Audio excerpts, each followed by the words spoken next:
আমরা আমাদের দাবিপত্র নিয়ে আমরা পরিবহন মন্ত্রীর কাছে এখনই যাব।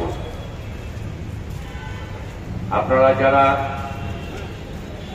মাঝে মধ্যে ওলা জিন্দাবাদ জিন্দাবাদ জিন্দাবাদ জিন্দাবাদ জিন্দাবাদ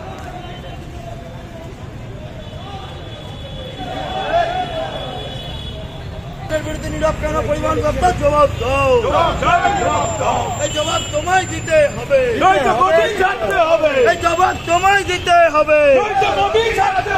ইনকলাব জিন্দাবাদ চলছে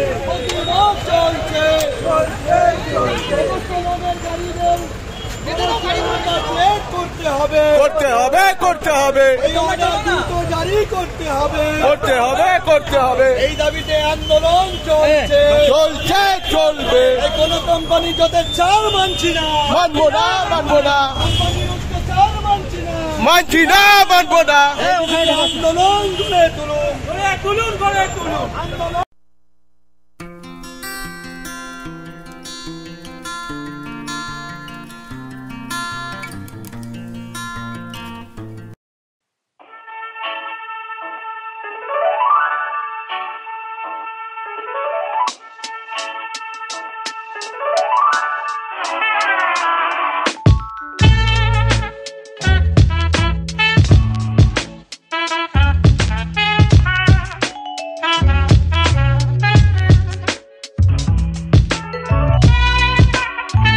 পৌঁছানোর চেষ্টা করুন।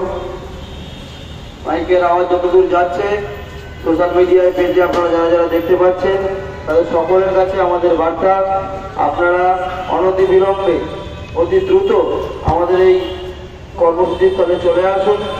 আমরা আমাদের আজকের কর্মসূচি শুরু করছি। যে সমস্ত দাবিগুলো নিয়ে আমরা আজকে পরিবহন দপ্তরে পরিবহন মন্ত্রীর কাছে যাচ্ছি সেগুলি আমি আপনাদের সামনে পড়ে শোনাচ্ছি। আপনারা ইতিমধ্যেই জানেন যে পরিবহন দপ্তরের উদ্যোগে বাইক ট্যাক্সি চালকদের কমার্শিয়ালাইজেশন প্রক্রিয়া, অর্থাৎ যারা কিনা আগে সাদা নাম্বার প্লেটে প্রাইভেট বাইকে প্যাসেঞ্জার ফেরি সার্ভিস দিত তাদেরকে বিধিবদ্ধ আইন অনুযায়ী ইউরো নাম্বার প্লেট করার যে সুযোগ আমরা গভর্নমেন্টের থেকে আদায় করে নিয়েছি, যে প্রক্রিয়া চলছে বিগত প্রায় 1.5 বছর ধরে, সেই প্রক্রিয়ার ডেডলাইন রয়েছে আগামী 31শে মার্চ 2025। অথচ সাধারণ নিম্নবিত্ত নিম্ন মধ্যবিত্ত বাইক ট্যাক্সি চালকদের কমার্শিয়াল করতে গিয়ে তাদের গাড়িগুলিকে বিভিন্ন জায়গায় নানা রকম বহুবিধ সমস্যার সম্মুখীন হতে হচ্ছে। সেই সমস্ত কথাগুলিকে মাথায় রেখে পাশাপাশি কোম্পানিগুলি যাদের হয়ে আমরা কাজ করি, ওলা, উবের, ইনড্রাইভ, র্যাপিডো ইত্যাদি এগ্রিগেটর কোম্পানিগুলি, তারা বিভিন্ন সময়ে যে যথেচ্ছাচার চালিয়ে যাচ্ছে বাইক ট্যাক্সি চালকদের ওপরে, যার ফলে একদিকে বাইক ট্যাক্সি চালকেরা ক্ষতিগ্রস্ত হচ্ছে, পাশাপাশি জনসাধারণ যারা এই পরিষেবা নিয়ে থাকেন, যাত্রী সাধারণ যারা এই পরিষেবা নিয়ে থাকেন, তাদেরও তেমনি বিভিন্ন অসুবিধার সম্মুখীন হতে হচ্ছে। এই সমস্ত অসুবিধা দূর করে যাতে একটি স্বচ্ছ ব্যবস্থা চালু করা যায়, সেই লক্ষ্যে আমরা এই ক্ষেত্রের একটি দায়িত্বশীল পরিবহন শ্রমিকদের ইউনিয়ন হিসাবে আমরা আমাদের ভূমিকা বরাবর পালন করে এসেছি এবং আজও আমরা আমাদের সেই নৈতিক দায়িত্বের, সেই নৈতিক কর্তব্যের কথা মাথায় রেখেই আমাদের নির্দিষ্ট কিছু দাবি দেওয়া তা পরিবহন দপ্তরের কাছে পেশ করব। আমি আপনাদের কাছে পড়ে শোনাচ্ছি। Subject bike taxi, some issue related to commercialization process and other demands. Sir, this is to draw to your kind attention that with the help of your department, the process of commercialization of bike taxi is going on in different RTO offices after the notification of 17th December 2024 instead of camp mode. We very much regret to inform you that all the initiative, although all the initiative is highly appreciable, yet till now a fewer number of bikes have been converted. It is our sincere observation that in different RTO offices, the bike taxi operators are facing different types of hazards, difficulties coming from both the officers and from the broker circle. As a part of the trade, we are sending our representatives in every RTO offices on the appointed dates to mobilize the process a bit faster. In these circumstances, you are requested to kindly look into the following points so that the problems of bike taxi operators will be solved in a quicker and smoother way. Number one, although government provided a clear guideline for the finance two-wheelers, yet almost in every RTO offices they are facing difficulties. Department should declare a clear notification in this regard to solve the problem as early as possible. Number two, as per the government notification, 31st March 2025 is the ultimate date for the existing bike taxi operators to convert their vehicle class. So it's our demand that the camp mode, which government was running on every Saturday, it's our demand that the camp mode system should be brought back to mobilize the process. Number three, currently in the process we are converting that, and then there is a problem with the showroom or the dealer to order new HSRB plates, especially for some company manufacturers like Hero, TVS and Suzuki company.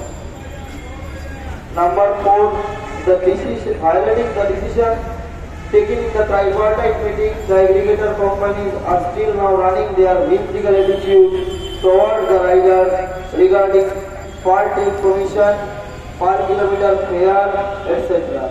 This requires immediate action. Number five, government should declare justified fare structure immediately as per the information already provided to the department from our end for quality services. Number six, we appreciate the identity of transport workers and want to get involved in SSY scheme so that the families of the bike taxi operators will also be secured. There is a special case. Some of the vehicles which belong to the BS3 category have already been converted to commercial class, but now the RTO offices and the officials, they are denying to provide them the required permit. There is a special point for those vehicles also. Number 8, in the case of pickup and drop of passengers in some specific locations, there are problems in some places such as Satragasi station, Kolkata railway station, Kolkata International Airport, Howrah railway station, etc. In this case, all apps, including Yatri Shakti,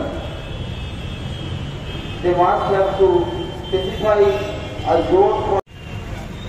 আমরা আমাদের দাবিপত্র নিয়ে আমরা পরিবহন মন্ত্রীর কাছে এখনই যাব। আপনারা যারা মাঝে মধ্যে ওলা, উবের, র্যাপিডো, ইনড্রাইভ এই ধরনের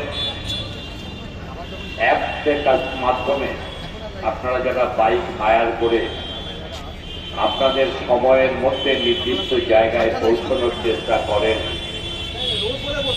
আপনাদের অবগতির জন্য জানাই এই লিভিং সেল পরিবাহী সেবা ওলা, উবের, র্যাপিডো, ইনড্রাইভ বা যারা পণ্য সার্ভিস দিয়ে থাকে জোম্যাটো, ফ্লিপকার্ট, সুইগি, অ্যামাজন, এরা কেউ ভারতীয় কোম্পানি নয়, এরা সকলেই বিদেশি কোম্পানি। এই বিদেশি কোম্পানিদের এক পয়সাও এখানে কোনো ইনভেস্ট নেই। তারা শুধুমাত্র আমাদের মতো গরিব মানুষের ঘরের সন্তানদের অর্গানাইজ করে তারা জনগণকে সার্ভিস দেওয়ার নাম করে 30% অর্থাৎ মূল সার্ভিস চার্জের 12,000 টাকা দাও, 15,000 টাকা দাও, আমরা জীবিকা বন্ধ করে দিয়ে আমরা আরটিওতে গিয়ে লাইন দিয়ে বসে থাকছে। অথচ সরকারি মদতপুষ্ট ওই সমস্ত দালালরা তারা আমাদের উপরে জুলুম করছে, সরকারে কিছু করছে না। কেন এমন হবে? এটাই কি বাঞ্ছিত? এই জন্যই কি আমরা আপনাদেরকে ক্ষমতায় বসিয়েছি? কেন এই জিনিস হবে? আমাদের বলছে তোমাদের ইএমআই এর গাড়ি, ইএমআই এর সাথে মাননীয় মন্ত্রী বৈঠক করেছেন, তারা এনওসি দিচ্ছেন না, তাদের অর্ডারে বেরিয়েছে 1 এপ্রিলের আগে সবাইকে কমার্শিয়াল করে দিতে হবে। আমরা যাচ্ছি সেখানে এবং তারা বলছে ইএমআই এর গাড়িও করা হবে, কিন্তু ওরা বলছে এনওসি না দিলে দেবো না। কার কাছে যাবো? এই অবস্থায় আজকে আমাদের আন্দোলন ছাড়া ভিন্ন কোনো পথ নেই। এই সংগঠন লড়াইয়ের ময়দানে গড়ে উঠেছিল।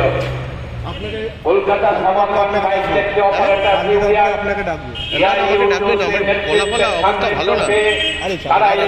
অফিসে, প্রতিটি এসটি অফিসে এই দালাল চক্রের লোকেরা বসে রয়েছে। তারা কার মদত পুষ্ট আপনারা অতি সহজেই বুঝতে পারেন। সরকারের রং পাল্টে যায়, মুখ্যমন্ত্রীর নাম পাল্টে যায়, আর এই দালাল চক্র তারাও গিরগিটির মতো তাদের গায়ের রং পরিবর্তন করে ফেলে এবং তারা অন্য জায়গায় গিয়ে সেখানে গিয়ে একইভাবে তারা আয়ের ব্যবস্থা করে নেয়। তাই আমাদের বাঁচতে হবে। আপনারা প্রত্যেকে অভিজ্ঞতা দিয়ে জানেন, হাওড়া স্টেশনে একজন যদি প্যাসেঞ্জার তিনি যদি একটি বাইককে হায়ার করেন, হাওড়া স্টেশনের কিছু হুলিগান ফোর্স তারা বলবে এখান থেকে প্যাসেঞ্জার তুলতে দেব না। ওটা ওদের জমিদারি, আঞ্চলিক, ওরা যেন একটা সার্বভৌম ক্ষমতার অধিকারী। পেছনে কারা? পুলিশ কেন নীরব থাকে? গোলাবাড়ি থানা কেন নীরব থাকে? লালবাজার কেন এখনো নীরব থাকে? আইজি কেন নীরব থাকে? আমরা কি একথা ধরে নেব এখান থেকে যে যারা এই ধরনের গুন্ডামি করে বেড়াচ্ছে তাদের কাছ থেকে রোকড়া বা সামান্য পয়সা? নমস্কার। আমার বাইক ট্যাক্সি ভাইরা এক একজন এই কলকাতা সভাবান বাইক ট্যাক্সি অপারেটর ইউনিয়নের এক একটা কিন্তু সহযোগিতা। আর আপনাদের জন্য কিন্তু আমরা এই লড়াইটা করে আগাতে পারছি। যারা অনেক পুরনো, আপনারা জানেন একটা সময় পুলিশ আমাদের কীভাবে হেনস্থা করেছে, সেই জায়গা থেকে কিন্তু আমরা বেরিয়ে আসতে পেরেছি। আর বিশেষ করে একটা জিনিস আপনারা জানবেন, কলকাতা সভাবান বাইক ট্যাক্সি অপারেটর ইউনিয়ন একটাই ইউনিয়ন পুরো ভারতবর্ষের মধ্যে, এটা কিনা রেজিস্টার্ড। আপনারা জানবেন, আপনারা যে ছাতারাত নয় আছেন একটা রেজিস্টার্ড সংগঠনের নিচে আছেন। সুতরাং আমরা যেভাবে আগাতে পারবো, পুরো কলকাতা জুড়ে কিন্তু অনেকগুলো ছোট ছোট করে অনেক হোয়াটসঅ্যাপ গ্রুপ আছে, এটা আছে ওটা আছে সেটা আছে। তারা দেখুন কিভাবে আগাচ্ছে আর আমরা কিভাবে আগাচ্ছি। কারণ একটা রেজিস্টার্ড ইউনিয়ন একটা সংগঠন যেভাবে আগাতে পারে, দিনের পর দিন লড়াই করে, আপনারা জানেন পুরুলিয়ারা আছেন, লালবাজারের সামনে আমরা ধর্ণা করে বিভিন্ন জায়গায়, মন্দিরের ওখানেও। আমি বিশেষ কিছু আর বলবো না, কারণ যে প্রতিনিধি দল গিয়েছিলেন আমাদের সেক্রেটারি মহাশয় দেবুদা এবং অ্যাসিস্ট্যান্ট সেক্রেটারি শুভব্রত দাস মঞ্চে অলরেডি উপস্থিত আছেন। আচ্ছা, আমি দেখে নিচ্ছি আমাদের সেক্রেটারিয়েট গ্রুপের মেম্বার দীপক কর্মকার মহাশয়কে, ওনাকে মঞ্চে আসার জন্য অনুরোধ রাখবো। এবং বন্ধুগণ, সমস্ত বাইক চালক ভাই বন্ধু সহকর্মীরা, আপনারা যারা যারা এখনো ছড়িয়ে ছিটিয়ে রয়েছে তাদের সকলকে অনুরোধ করব, আজকের এই কর্মসূচি যে দাবি দাওয়াগুলো নিয়ে, সেই দাবি দাওয়াগুলো আপনাদের সকলের দাবি দেওয়া, আমাদের সকলের দাবি দেওয়া। এখানে যদি কোনো খামতি থেকে যায়, আপনার আমার দাবি দেওয়াতেই খামতি থেকে যাবে। আপনার আমার আওয়াজ তোলাতে যদি কোনো খামতি থেকে যায়, সেটা আমাদেরই আখেরে ক্ষতি হবে। সকলকে অনুরোধ করব, আপনারা রাস্তায় ভিড় অযথা না বাড়িয়ে মঞ্চ অভিমুখী হন। কম বদনামের ভাগী হতে হয়নি। প্রথম আমাদেরই সহকর্মী, একই পরিবহন ক্ষেত্রের শ্রমিক। আপনারা জানেন বাসের সঙ্গে অটোর রেষারেষি চলে, অটোর সঙ্গে টোটোর রেষারেষি চলে, ঠিক তেমনি আমাদের 4 চাকা দাদারা সেদিন আমাদের দাগিয়ে দিতে চেয়েছিলেন যে বাইক কারা চালায় বন্ধু? যার 4 চাকা কেনার ক্ষমতা নেই, যার একটা অটো কিনে তার পারমিট বার করবার ক্ষমতা নেই, সেই ব্যক্তিটি রোদে পুড়ে ঝড় বৃষ্টিকে মাথায় নিয়ে শীতের ঠান্ডা কষ্ট করে সে 2 চাকায় প্যাসেঞ্জার ফেরি করে। এই সরকার 2016 সালে একটা নোটিফিকেশন জারি করেছিল, সেখানেও সাধারণ এই খেটে খাওয়া মানুষগুলোর পেটে লাথি মেরে তারা মধ্যস্বত্বভোগীকে এখানে নিয়োগ করেছিল। অর্থাৎ কিনা একটা কোম্পানি খোলো, 15খানা বাইক মিনিমাম রেজিস্টার করাও, তারপর তুমি শুধুমাত্র NKDA-তে চালানোর জন্য পারমিশন পাবে। আমরা সেই মিথ ভেঙেছি, আমরা সেই অচলায়তনকে ঘুরিয়ে দিয়েছি। এই কৃতিত্ব আপনাদের সকলের, এই কৃতিত্ব আমাদের সকলের। আজকের দিনে দাঁড়িয়ে বন্ধু যে লড়াই আমরা লড়ছি, সেই লড়াইতে আমরা প্রতিটি বাইক ট্যাক্সি চালক ভাই বন্ধু সহকর্মীদের পাশে চাই। ধীরে ধীরে তা ভরেছে, আপনারা তা ভরিয়ে। আমরা ভালোবেসে এই পেশাটাকে বেছে নিয়েছি এবং ভালোবাসার টানেই আমরা আজকে এখানে এসেছি। তাই আমার সবার কর্তব্য, দায়িত্ব, প্রতিটি প্রতিনিধি, প্রতিটি মেম্বারদের দায়িত্ব ভালোবেসে সবাই যেন একত্রিতভাবে আমরা এই পেশাটাকে রক্ষা করতে পারি। এবং এটা তখনই সম্ভব যখন আমরা একত্রিতভাবে এবং মানবিক মেলবন্ধন রেখে যদি আমরা একই সুতোয় আমরা বন্ধিত হই, তাহলে সরকার বলুন, কোম্পানিগুলো, এগ্রিগেটর কোম্পানিগুলো, তারাও পিছু হতে বা আমাদের যে দাবি, সেই দাবিগুলো সঠিকভাবে বিশ্লেষণ করার সুযোগ আমরা পাব। সুতরাং সবার কাছে আমার বিনীত অনুরোধ, আমরা রাস্তায় যখনই কোনো বিপদে পড়ি সবাই যেন আমরা দলবদ্ধভাবে তার পাশে গিয়ে দাঁড়াতে পারি। এটাই। এবার ডেকে নেব আমাদের সেক্রেটারি মহাশয়, সম্মানীয় দেবু সাউ মহাশয়কে। তিনি গিয়েছেন ইতিমধ্যে, ট্রান্সপোর্ট ডিপার্টমেন্টের তার সাথে কথা হয়েছে, সেই বক্তব্য উনি এখানে রাখবেন। কি কথা হয়েছে আপনারা মনোযোগ দিয়ে এটা শুনবেন। প্রত্যেকে একটু সামনের দিকে চলে আসবেন। আমরা আমাদের যে কর্মসূচি আজকে নিয়েছিলাম, পরিবহন দপ্তরের ডেপুটেশন এবং তার সাথে সাথে এই বিক্ষোভ সমাবেশ, আমাদের কর্মসূচি প্রায় শেষ পর্বে আমরা এসেছি।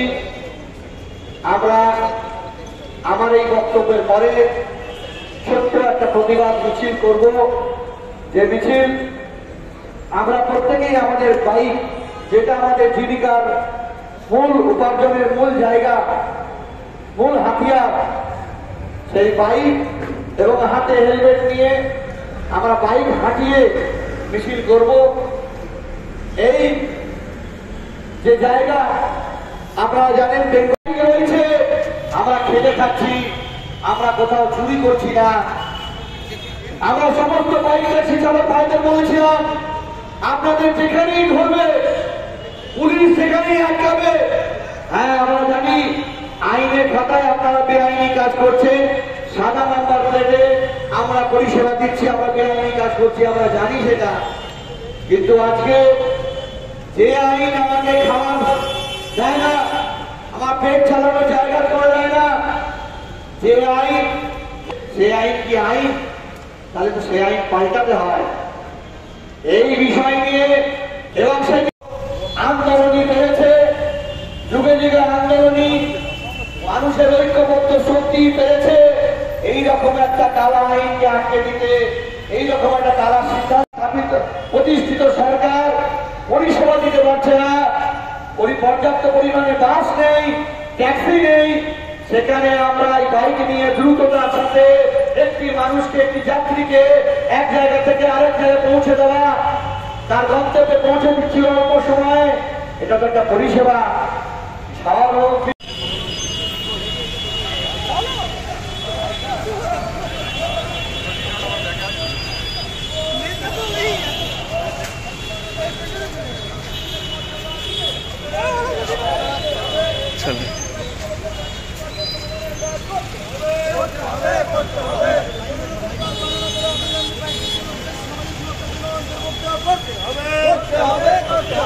ইনকলাব জিন্দাবাদ, জিন্দাবাদ, জিন্দাবাদ। কলকাতা সাবরমন বাইক ট্যাক্সি অপারেটর্স ইউনিয়ন জিন্দাবাদ, জিন্দাবাদ, জিন্দাবাদ। অল ইন্ডিয়া জিন্দাবাদ, জিন্দাবাদ, জিন্দাবাদ।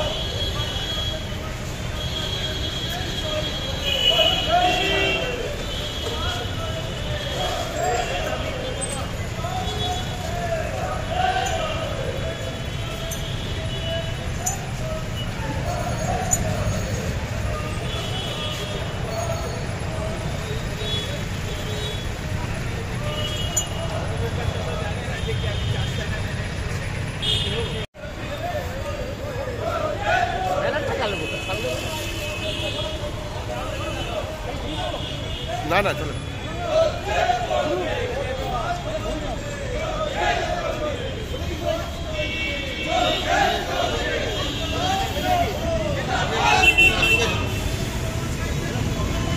এখান থেকে ঘুরিয়ে নিন, এখান থেকে ঘুরিয়ে নিন, এটা দিয়ে ঘুরিয়ে নিন। তাও চেটে চেটে করছি।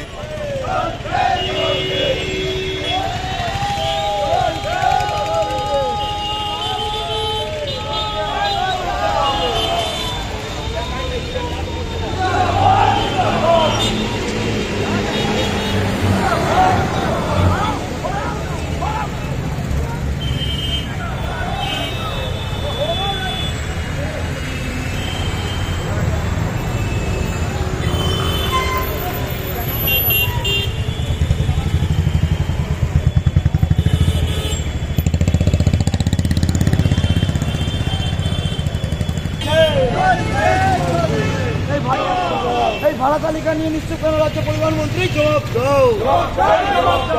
এই কোম্পানিগুলো যাতায়াতের বিরুদ্ধে নীরব কেন পরিবহন দপ্তর, জবাব দাও। এই জবাব তোমায় দিতে হবে, এই জবাব তোমায় দিতে হবে। ইনকলাব জিন্দাবাদ, চলছে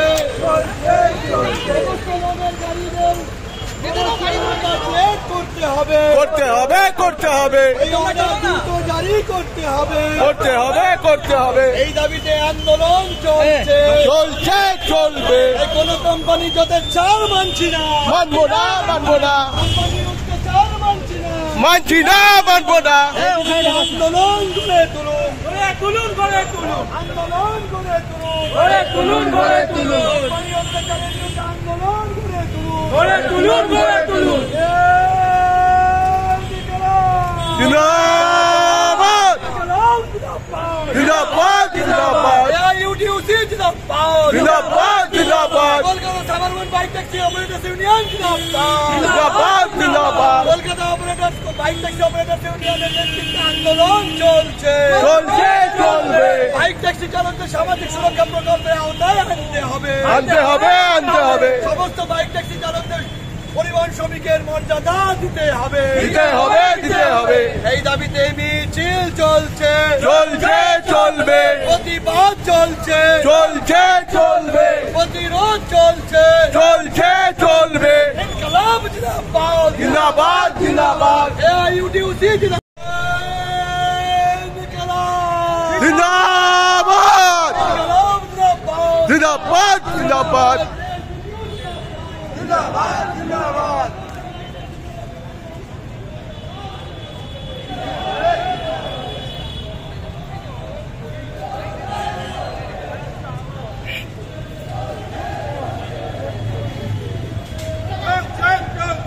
টালিগঞ্জে ভাড়া বাড়ছে না কেন? জবাব চাই, জবাব দাও, জবাব দাও।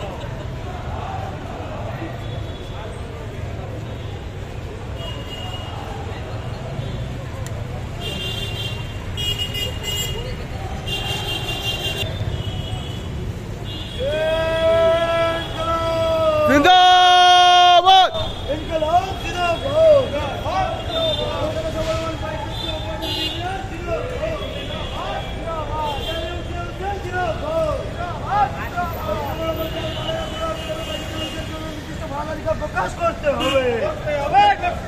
এই ভাড়া তালিকা নিয়ে নিশ্চুপ কেন পরিবহন দপ্তর